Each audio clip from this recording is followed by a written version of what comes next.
मेरे प्यारे साथियों, सबको प्यार भरा नमस्कार स्वीकार हो। आज मैं आप लोग को एक कहानी सुनाने आ रही हूँ। एक जादूगर था, तो उस जादूगर ने अपने जादू के बल पे खूब पैसा कमाया। उसके यहाँ बैग भर भर के चांदी के सिक्के रखे थे। बड़ी ऐशो आराम के साथ ज़िंदगी कट रही थी। तो जब जादूगर मरने लगा तो उसने अपने बेटे को बुलाया और उसके कान में 4 शब्द की प्रार्थना कही। कहा, अभी तो मैं बहुत धन छोड़े जा रहा हूँ, जब ये धन खत्म हो जाए तुम यही प्रार्थना ईश्वर से करना, फिर अपार धन हो जाएगा। बच्चे ने कहा ठीक है, लेकिन वही हाल है ना कि सुख में सुमिरन कौन करता है ईश्वर को। दुख में सुमिरन सब करे, सुख में करे न कोई, और जो सुख में सुमिरन करे तो दुख काहे को होए। ऐशो आराम में आदमी हमेशा भगवान को भूल जाता है। तो जादूगर का जो बेटा था वो भी भूल गया।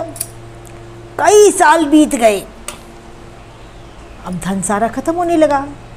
तो उसे याद है, अरे मेरे पिताजी ने कोई प्रार्थना बताई थी 4 शब्द की, अब मुझे याद नहीं। हे ईश्वर, तुम बहुत महान हो, प्रभु आओ।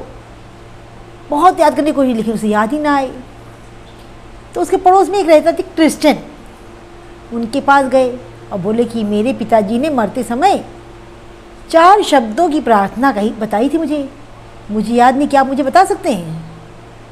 तो उन्होंने कहा कि हो सकता है। उन्होंने कहा, Jesus you are great, Jesus आप बहुत महान हैं। बच्चे ने कई बार जाके घर में कहा, लेकिन कोई फ़र्क नहीं पड़ा। फिर वो पंडित के पास गया, पंडित से पूछा, क्या आपको वो प्रार्थना याद है जो मेरे पिताजी ने मरते समय मेरे कान में कही थी?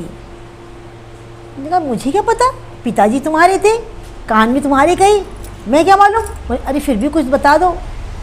कहा कि भगवान बड़ा दयालु है, मेरा भगवान बड़ा दयालु है। ये 4 शब्द क्यों हो गई? कहा नहीं, ये प्रार्थना तो नहीं थी। अच्छा भाई।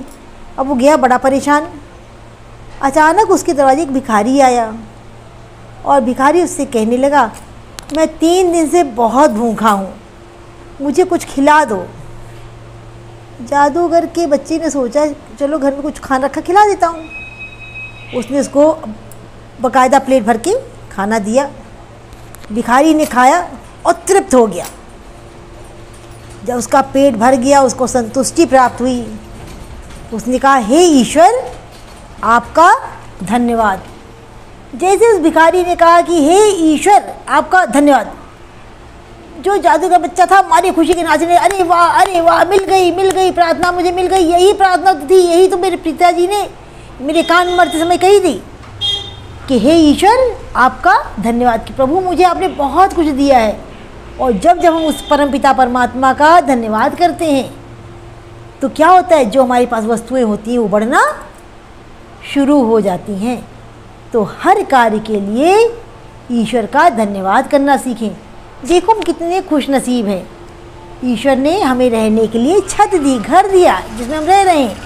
उन्होंने हमें प्यार करने के लिए माता पिता दिए, सुंदर सा शरीर दिया, विद्या दी, भूखे नहीं मर रहे। तो जो कुछ भी उसने दिया है उसका बार बार स्मरण करते ईश्वर का धन्यवाद किया करो।